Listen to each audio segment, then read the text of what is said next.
Oftentimes, when a comic fails, you can usually blame the creative team. You usually say, oh, maybe it suffered because the story wasn't written particularly well. Maybe people didn't gravitate towards the title because the art wasn't, up to snuff, or whatever. Any number of things about the book. Maybe the creative team as a whole just didn't pass muster when it came to presenting this title in such a way that would make it attractive to readers.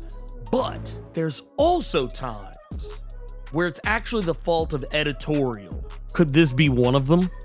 Let's talk about how Marvel failed Storm, Earth's Mightiest Mutant. Murder-wise, grass only greener when it's fertilized. Gave them truth in these songs, they prefer to lies. Destiny beautiful, adrift in her purple lies. You can't see me, you Stevie, wondering how I reach more evolutions than Evie and make it look easy. Storm, Earth's Mightiest Mutant has recently wrapped up. This is a series that is a follow-up to the previous 12-issue series that Storm had at the beginning of the X-Men from the Ashes era. It ran for 12 issues, which were a fantastic run, even though it did technically get kind of roped in to some of the X-Manhunt shenanigans. Reviewers are calling it everything from shit to fucking shit.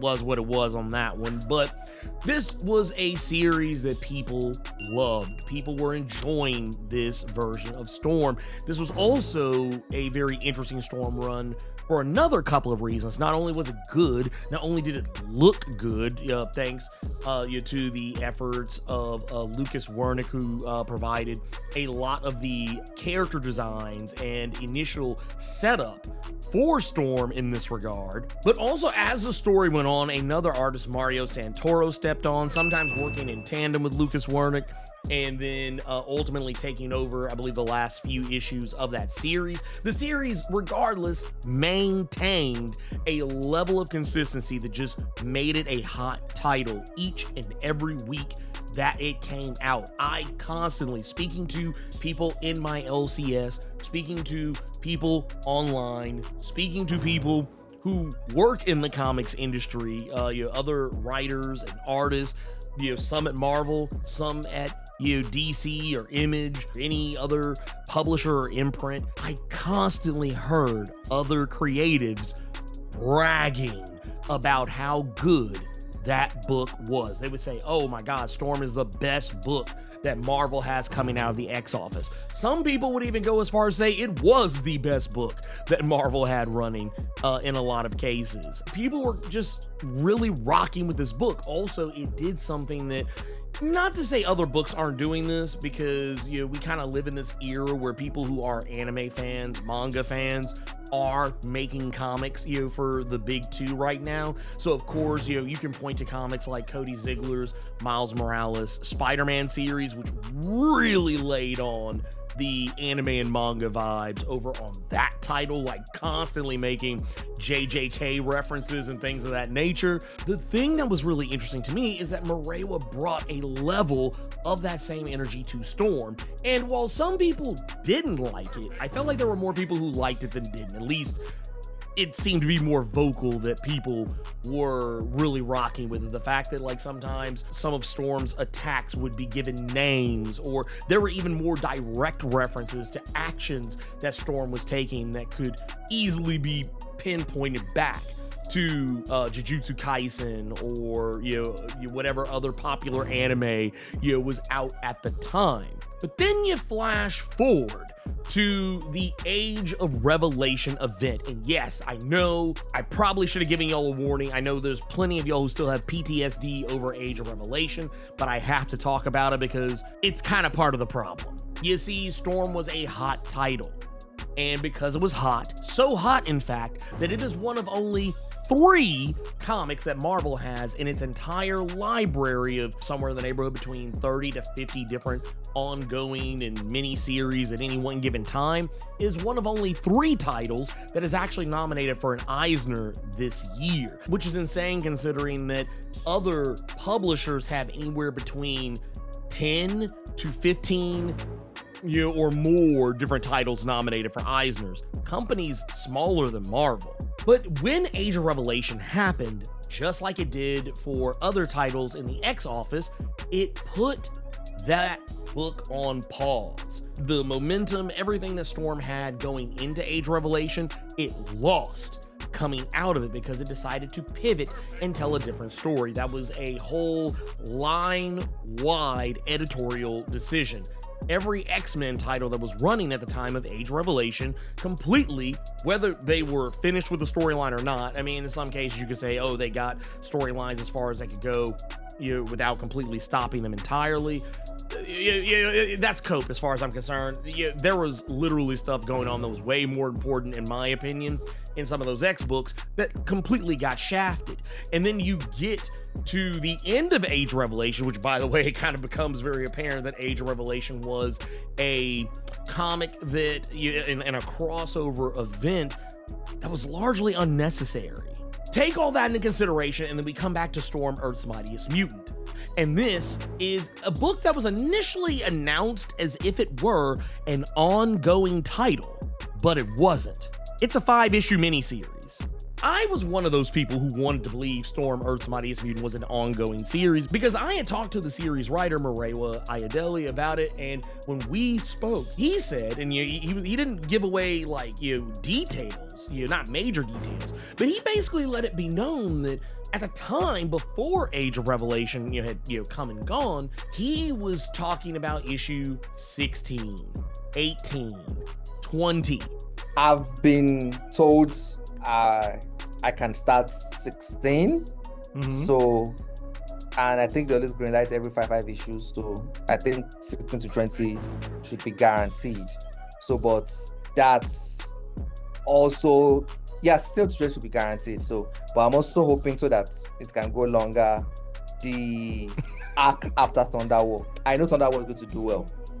There's no just like stop it too. So, but is the arc after Thunder War? If that does well as well, 16 to 20 and beyond will be super guaranteed. Clearly this book had the momentum and the pedigree that it was going to keep pushing forward. At least that was the impression he had at the time because it was selling very well. Now, when you get to today and we now see that, this book has ended, and also the criticisms of the book being that it seems like there's a lot going on in the book. It's constantly jumping to all these different things. It has so much text and dialogue in it because it's trying to smush so much story into every single issue. And I would be the first person to say that under normal circumstances, I would blame the writer. But these are not normal circumstances. When we pick this title up, there are so many different plot threads, and it's because Murewa had to basically take, I would honestly, if I had to hazard a guess, I would say he had to take somewhere in the neighborhood of, if we had issue 12 of Storm before Age of Revelation, and he was talking about, being somewhere in the 20s, before Age of Revelation was even, coming along, I would say it's safe to assume we're talking somewhere in the neighborhood of anywhere between 10 to 12 more issues. He had to basically take that and condense it into 5. Now, I don't know if you know how editorial and writing comics works, but when you have a story that you have pitched that is anywhere between 10 to 15 issues, and then your editor says, I can't give you 10 or 15 issues, but I can give you 5, you have a choice. You can either cut some of those issues down and maybe hopefully save some of those stories for later. That runs the risk of you never getting to tell those stories should that book not carry on. Or you can try and tell as much of the story as you can, try to turn chicken shit into chicken salad, if you will. And I think Murewa chose the second option because he probably realized very quickly that he was probably not going to get another chance to write this title. Now, you can make up your excuses as to why Marvel was letting this book go, and I can, make some cases for it being maybe, Storm, Earth's Mightiest Mutant wasn't selling as well, but I also feel like the book was selling decently. I was talking to a lot of people who are picking up. I was always finding it on the shelves at the LCS, so clearly shops were ordering it, but I feel like the idea to relaunch Storm after Age of Revelation is a case study in how sometimes relaunching a new #1 is not always a smart move. Because for those who don't know the way comics work, comic book shops, whenever there's a new #1, regardless of how we all feel about relaunching books, comic shops will order a metric crap ton of #1s. And then what happens is when it comes to issue 2, they will probably take whatever they order. Let's just say for argument's sake, they order 50 issues of Storm, Earth's Mightiest Mutant #1. Well, when they order Earth's Mightiest Mutant #2, cut it in half.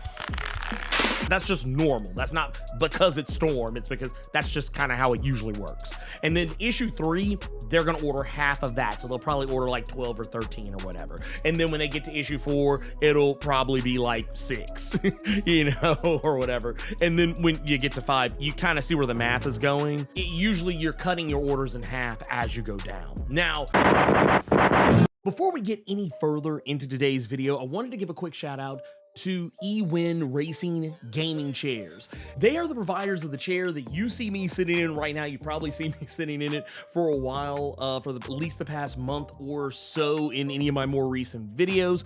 This is a chair that comes complete with awesome lumbar support. Also comes with a really handy dandy headrest that is magnetic and memory foam, and you just, boom, just put it right back there, boom, just snaps right back into place. It also has really sturdy armrests. As a guy who recently had a gaming chair that had cushion armrests, I thought that maybe it would be less comfortable, but you actually get a little bit of the best of both worlds. Whereas, while these are harder armrests, they are still pretty comfortable. And you don't have to worry about them getting all like messed up and scratched up or anything like that. Of course, the chair can lean all the way back if you want to take a little cat nap. I have caught myself doing that a couple of times. And also just really comfortable. I have to sit in this chair pretty much the majority of my work day, and if I want to game at my PC, well, guess where I gotta sit. So yeah, this is a very comfortable chair. I highly recommend. And if you are in the market for a new gaming chair, I will leave a link in the description and pinned comment below. You can go check that out. Use the promo code BWF and you will get 25% off of your purchase. And with that said, thank you to today's sponsor once again, eWin Racing Gaming Chairs. Let's get back to the video. Storm had a lot of baggage going into this. She had the mystery of what is going on with her powers. Why is she turning into some like uber powerful form now that she has rejected the power of eternity? Why death coming after her? There was also the subplot of Dr. Voodoo having seemingly been taken hostage by Death itself, and Death raising an entire army to fight Storm. There was that plot thread. And then when we picked up Storm, Earth's Mightiest Mutant, we started discovering that, oh wait, there's people randomly getting their heads sucked off of their bodies, being decapitated through their cell phones. And then we would randomly find some bodies here and there and everywhere with missing heads, but there was no reasoning as to why it was happening. We just knew that the Scarlet Witch was investigating it and seemed to have some beef with Storm over it. And then we were also finding out that the FBI, who was hounding Storm back in the original 12-issue run, they were back again. They were trying to push up on Storm, and they had even gone as far as to capturing Galacta, the daughter of Galactus. Well, sort of. Pocket sand. We're not going to get into that again. But they brought Galacta in, and for whatever reason, she's drinking the Kool-Aid and now helping the FBI go after the Storm Sanctuary. We found out that Storm was bringing people into her shelter at the Storm Sanctuary, trying to give people a place to live and carry out their existence in peace and harmony, though that wasn't really working because she was bringing both humans and mutants together, and some of them just didn't want to get along with the other. And that wasn't just on the human side, it was on the mutant side as well. And this was all all in the wake of her destroying a part of France by accident because she was facing off against Akujin, who had basically used illusion magic to make Storm think she was fighting some massive army of enemies when she was really just attacking the people in the city. And then you also have to take into account Akujin was working with 2 other godlike beings or gods or whatever, and they were concocting plans to try and like take Storm out that were going to involve like making pacts with other pantheons of gods, and they were trying to free Susanoo, who and really a lot of the other gods that Storm had been capturing and keeping locked away because of the whole Thunder War of it all from the previous 12-issue run. And then you also had a dangling plot thread of Storm's future daughter, Faraha, who was teased in last year's Hellfire Vigil #1. And all of that has to fit in 5 issues. And that's before I even get to some of the other stuff, how we're wrapping up the plot arc with Eternity and whether or not Storm will take Eternity back now that she has gone through all of these trials and tribulations, and Eternity is going to return and is basically doing the Danny Glover from The Color Purple. He's just looking down and like, look at you. He's basically doing that right now. And then you have to also take into account that we're getting these exposition dumps about Storm, her family. We're getting flashbacks of when Storm was a kid, seeing both of her parents interacting with each other, which is a big deal because we don't really get to see much of Storm's parents, much ever, because both of them are dead and have been dead for a very long time, hence why Storm was an orphan and on the streets as a kid in Cairo and pickpocketing Charles Xavier, so on and so forth. So yeah, we don't really see much of them. And in this series, we do get to see over the course of both the 12-issue and this series, Storm has re-interacted with her father from beyond the grave. She has now met her mother, who is suspiciously pulling a River Song from Doctor Who, basically walking around in an astronaut's outfit and being very fucking mysterious and maybe even a little problematic. But we see all that. We even see Storm travel to the DC universe. She goes to the Source Wall. That was a whole thing that happened. And I feel like all of these things should have had more weight. They should have been given more time.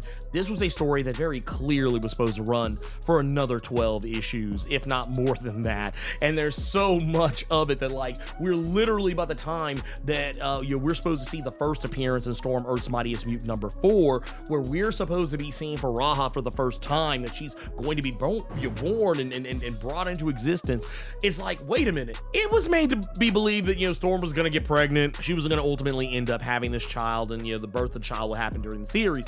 That doesn't happen. When you get to Storm Earth's Mightiest Mutant #4, which is the official first in continuity appearance of Faraha, she is already a fully grown person, and it's not even the present day Faraha. It is a Faraha from the future, who is coming from an alternate timeline or whatever, back to basically it's the story that we had gotten before. Some of you might remember Chimera, who was another future child of Storm. The only difference this time is that instead of just coming back from an alternate timeline, with a giant hulking panther-esque creature with her, this time Faraha just shows up by herself.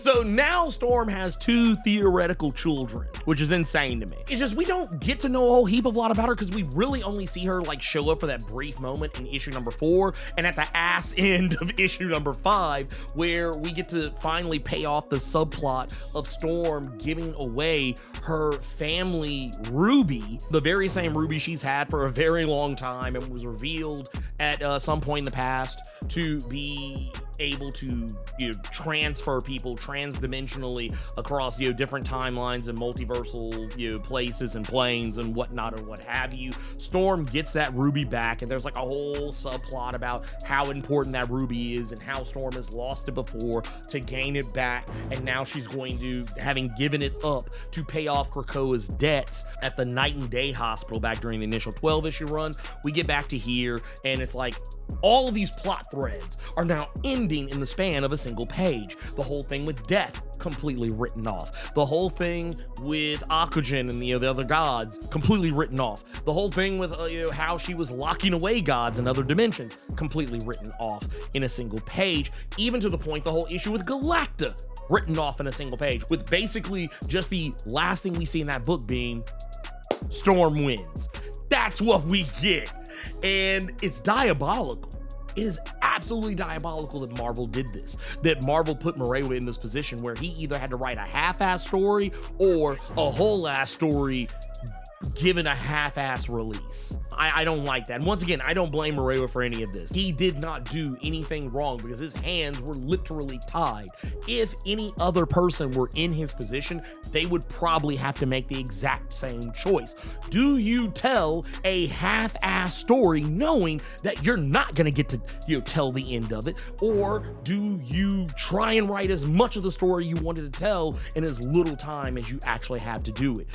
There is no right answer, but there is definitely someone to blame. I cannot tell you how many times I have heard from people who have done work at Marvel that your book lives and dies by probably the most dangerous assassin in all of popular media, and that's the accountants. A lot of times when you find out that books either got canceled or the run got cut short or whatever, it's not always editorial. I know the easy answer is to blame Tom Brevoort. I'm gonna tell you right now, I don't really think it's Tom Brevoort's fault. I think this goes above his pay grade because I've seen this happen before. I saw this happen with Weapon X-Men.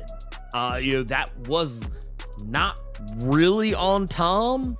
That one was more on the accountants and the marketing department. They basically advertised the book as being a 5-issue mini and just chose to never go backward from there when it was later corrected that it was actually supposed to be an ongoing.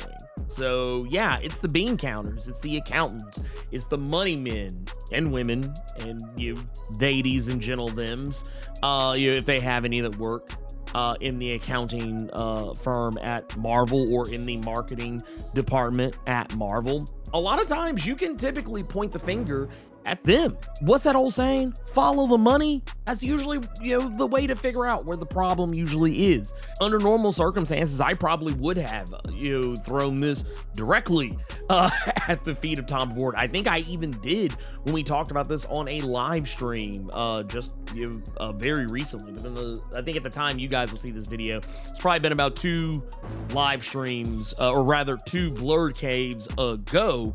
But yeah, I was almost certain that it was probably the fault of Tom Brevoort. But the more I sat down and thought about it, and it's also kind of why I'm putting this video out, I was like, let's correct the record on who I actually think is to blame for this. Because, I don't know, it just doesn't seem like a very Tom thing to do. I feel like Tom is a guy who likes to make good books. I think he wants to make good books. And I feel like he's very painfully aware that Storm was a really good book. It would make no sense for him to sabotage it, especially considering, some of the moves that have been made with the X Office and, some of the characters, like case in point, we probably never would have seen characters like Maggot or Manifold showcased in the Storm series, if probably not for Tom giving it the okay. And I'm almost positive we never would have gotten Lady Henrietta in the Uncanny series. I don't think we would have seen Hide nor Hair of Monet over there. And yet we're keeping it a whole LCS. I don't think you would have gotten Temper, on the adjectiveless X-Men side of things. I also don't think you'd be getting a Bishop miniseries either, but that's another story altogether. So yeah, I don't think this was Tom. I actually don't think this was Tom. I think, honestly, I think it goes above Tom's pay grade, what happened here. And it's diabolical. Absolutely diabolical. Storm, Earth's Mightiest Mutant should have been the hottest title on shelves. It should have been given the runway that was needed to tell the story that it needed to tell. And here we are, being given a story that feels as though there's so much there, and yet really not getting much, if any, of it. Yes, there were some really cool moments in these books, seeing some of the character development with Storm, even though technically a lot of it was rushed through because of the the short time frame on it. But seeing Storm get to like face down Eternity and tell him to his face that she doesn't need him. But also at the same time, I feel like some things were given a disservice. Case in point, Maggot, who was killed off in the initial 12-issue run, only to be revived off panel in this series, sometime between the previous series and this one, and we don't really even know how he came back until the last issue. And it's one of those things, just boom, boom, boom, boom, boom, get it in, get it out. Now, once again, this book got done dirty. This book was done dirty as hell. Yeah, I hope Murewa gets a better chance elsewhere. Being the first actual African person, the first African man to write a Storm series. There's never been a Nigerian person who has ever written Storm before. There's never been a native African person who has written Storm before now.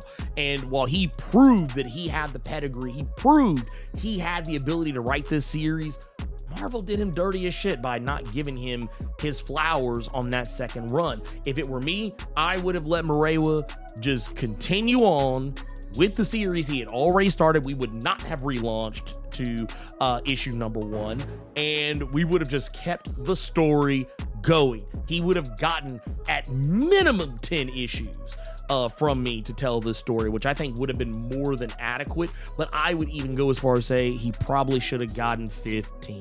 But that's another story altogether. And while we can sit here and Monday morning quarterback this shit, it's easy to do, and honestly, sometimes, while it is easy to do, I also think sometimes it's difficult to see how to get around some of these things. But I don't know.